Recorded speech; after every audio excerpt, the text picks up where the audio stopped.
Of many memories that I have as a leadership speaker, I remember this one extremely vividly. I was standing next to this very senior leader of a very large organization, a leader of incredible influence. He was doing amazing things, living his career dreams, the 5-bedroom house, the car, the wife, the family, the business class flights, all the apparent ducks in a row. But this was a moment like no other.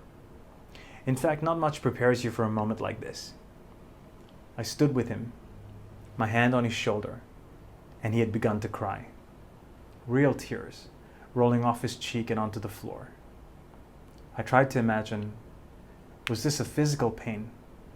He'd actually told me about a severe back pain that he was in, probably a result of all those flights. Were they tears of exhaustion, where you juggle a work life, a home life, and try to maintain balance, and all the other stress that comes with life? Were there tears of regret, perhaps of spending 300 days a year on a flight or in a hotel room, away from your family? I'm going to hit pause on that story and come back to it, but here's the question I have for you today. Have you ever experienced a moment like that? A moment where you were in pain, physical pain, emotional pain. Maybe you've had someone in your life experience pain like that. A moment that reminds us that we're all truly human. For context, to anyone watching this today, it is May 2020, and today we live in a world that constantly reminds us just how truly human we are, how things can be so out of our control. We live in a world in which we've had to throw away every crisis manual ever written and begin to think about new ones. Some of us have started questioning the way we live our lives and have begun to think about new ones. And I'd be lying if I said I hadn't thrown away all my TEDx topics and notes and begun to think about a new one over the last few weeks. Today, I want to bring you something very real, something that applies to you where you're watching this and in any season of life that you're in. If you're somebody looking for their first job, somebody leading their organization, someone leading their family, this one's for you. What I hope to share with you today is something that has the power to start making real changes and positive, tangible changes in your life if you'll start where you're at and right now. I call it check your BS. Now, for context, I want to just take a moment and say, this is not me trying to be rude. Let's get that out of the way. Today, whenever I say the words BS, I want you to think of two new words, your belief systems. So what is a belief system? At its simplest, it's what you've allowed yourself to believe about yourself. Shall we say that again? It's what you've allowed yourself to believe about yourself. Where do these belief systems come from? They come from just living life. They come from the people you surround yourself with when you were growing up, your parents, your grandparents, your teachers, your schoolmates, your peers, your squad today, your tribe, your closest friends. They also come from what you think, see, hear, and say. Neuroscience teaches us that every time we have a thought about anything new, whether we're having a conversation, reading something, listening to something, or even watching this talk, our brain starts to create a neural pathway. In fact, right now, your brains are forming millions of little pathways even in this moment. How powerful is that? Studies show that every time we think these thoughts again and dwell on the same thoughts again and again, we allow ourselves to make these pathways even stronger and stronger until one day they become what we call deep-seated or deep-rooted beliefs, or as I like to call them, our very own personal BS. What's even crazier is our belief systems go with us everywhere, whether we're at work, in a meeting, even into a new relationship, or even if you're just stuck or isolated at home. And they start to impact our emotions, our decisions, and our behavior every single day. And because of the decisions we make and the way we behave, they either bring us failure or success in any area of our life. What I'm about to share with you is 3 simple truths that have resonated with people from all walks of life across every leadership program I've ever delivered. They're results of studies, experiments, research within these programs, and I'm confident that the more you think about these, they're going to help you build some amazing new neural pathways and better belief systems that will radically change your life for the better. And what kind of training guy would I be if I didn't give you some very practical tips on how to build great BS in your life? Let's dive right in. Number one, start with the heart.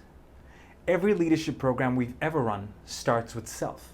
Self-discovery, leading self, knowing yourself, and there's a very good reason for that. See, every human being on the planet wants to know, why am I here today? Why have I been put on this earth? Why was I born? What's my purpose? Perhaps you've had a moment that makes you wonder, why am I alive today? It's certainly a question a lot of people are asking themselves. The question I have for you today is, do you believe that you were created for a purpose?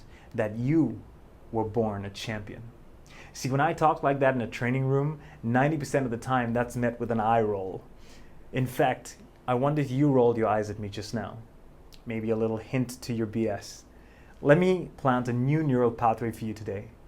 What if I were to prove it to you using a very quick impromptu biology lesson that you were born a champion? Are you ready? Here goes.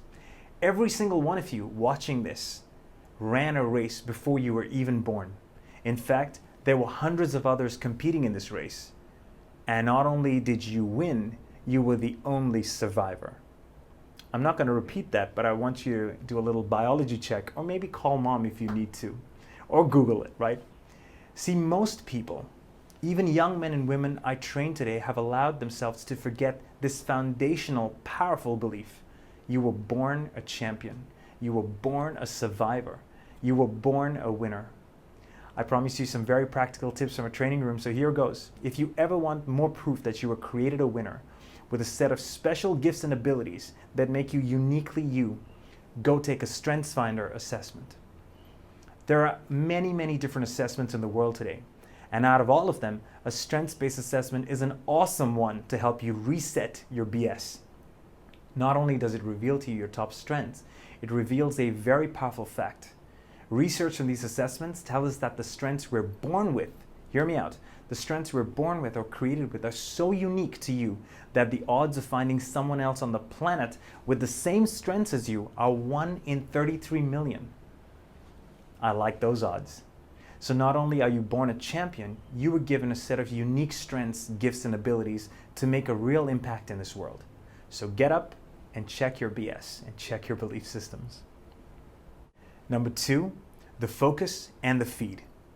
3 parts of our body that are constantly feeding our BS every day are our eyes, our ears, and our mouth. These guys were really onto something. So let's talk about what you've been taking in. Your feed.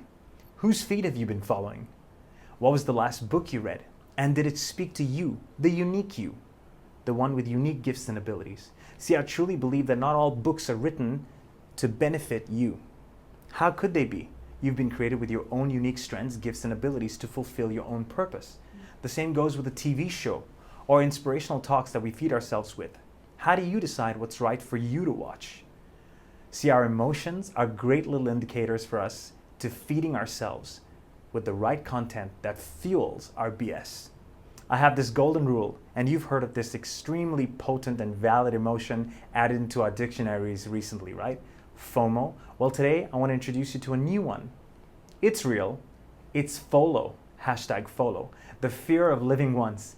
And that should scare us all just a little bit. What I mean here is life's too short to read the wrong books. So guess what? If you're not enjoying a book you've just been recommended, in the first 5 pages, put it down and start another one. There's plenty out there. If a TV show that you're watching is producing harmful emotions, stress, anxiety, maybe don't binge watch 6 hours of it just because your friends recommended it. Listen closely to what your emotions tell you and begin to filter your feed. Another great little tip I have for you is switch off CNN. And in the spirit of renaming stuff, CNN is constant negative news. Now this can be the real news. God knows the news is a source of constant negativity. In fact, show me a channel on the planet that tells me 100,000 planes landed successfully today, or starts by reporting the numbers of people healed from a virus. News is designed to get you to watch it repeatedly, and that's what we often do. And if we're not careful, it feeds our belief systems. So if you want to stay informed, watch the headlines and then stop. During the time of the Chicago shootings in America a few years ago, studies showed that some people actually suffered PTSD just by watching scenes played out repeatedly on the news. Did you get that? Can we take a moment to repeat that? People were suffering from actual post-traumatic stress disorder just from watching the news. My wife's aunt, who's a doctor in the States, told me that she has friends in New York today suffering those exact symptoms just from watching the news or watching all the death that's been published on the news. So what are you seeing? What are you allowing into your BS? What's your focus? What's your feed? There are good things we can dwell on in the world today. Trainer tip: the most successful leaders in the world talk about building their BS daily.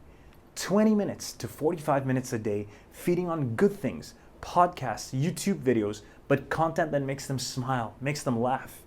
Spending time in prayer, meditation, and that's revolutionized the way they live their lives. #follow. Fear of living once. Can you spare 20 minutes of your day to building your BS by focusing on beautiful things, excellent things, things that are lovely, things that are admirable? What this does is it feeds your emotions. And this is important because 90% of the decisions you make and the way we behave comes from our emotions. Last trainer tip before I move on. Most organizations out there and most science in the world starts to recommend every one of us needs a mentor.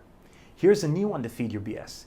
Why not find several mentors? See, not one person is good at everything, but find one for your finances that you want to create. Find one who's got the job you aspire to be in. Find one who's great at relationships. Find one who's great for your spiritual life. How's that for checking your BS? Number 3, your words and your world. IKEA conducted this fantastic experiment in 2018. They took 2 sets of plants and installed them across a number of schools in the UAE. And they invited children to speak life over one plant and speak death over the other. So every day, children would come up and speak words of encouragement, affirmation to one, and almost bully the second one, speaking words of harm over them. They would say to one, you're going to grow, you're going to be green, you're going to prosper, you're going to be lovely, you're going to bear fruit. And the other one, they would say, you will die, you will not produce fruit, you will shrivel up and die. Now these 2 plants were given the same amount of water and air and the same perfect conditions. And after a 30-day period, one blossoms and the other shrivels up and dies. One of the most incredible proverbs puts it like this: life and death are in the power of the tongue. Let's say that again. Both life and death are in the power of the tongue. And you get the results from what you speak. So what are you saying to the people around you? To the people you lead? To the people you love? Are you building them up or tearing them down? What are you saying about yourself to yourself? Tons of our leaders resonated with the fact that the greatest lie we can ever tell ourselves is, that's just who I am. In fact, have you ever caught yourself saying that sentence to someone close to you, perhaps a friend or a loved one or your spouse? The most self-limiting thing you can ever say about yourself to yourself is, that's just who I am. Because every time you say it, your brain creates a stronger neural pathway.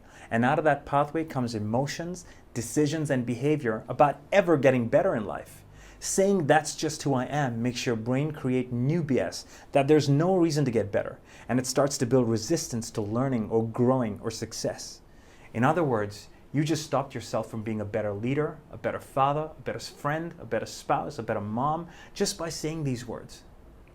What I wish for you today is that you'll seriously start to watch your language and start speaking life over yourself and the people around you. Okay, whatever happened to the leader in the story I started with? I'm happy to report he's doing a lot better.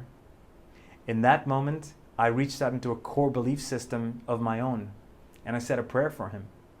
See, in research conducted with some of the most successful leaders of all time, almost all of them point to the fact that there is a bigger reason for their success, and it came from a foundational belief in God, in a higher power, in the power of love, a good partner or spouse who stood by them no matter what. See, as much as we focus on ourselves and try to be better and build better BS, we need to realize that we're not the be-all and end-all, that we're put here to serve and help others, whether it's our business, whether it's our families. In fact, of all the leadership models in existence today, servant leadership is still ranked number 1. In every training program, when I ask people to think about the best leaders they've ever worked with, the answers are always the same. They cared about me. They gave me their time. They listened. They built me up. All the words that describe true servant leadership. When we're given a leadership title, it's so we can serve our people and our teams. When we're blessed with a wife and kids, it's so we can serve them and raise them up. You don't just have one calling, you have several. How's that for a new BS or a new belief system?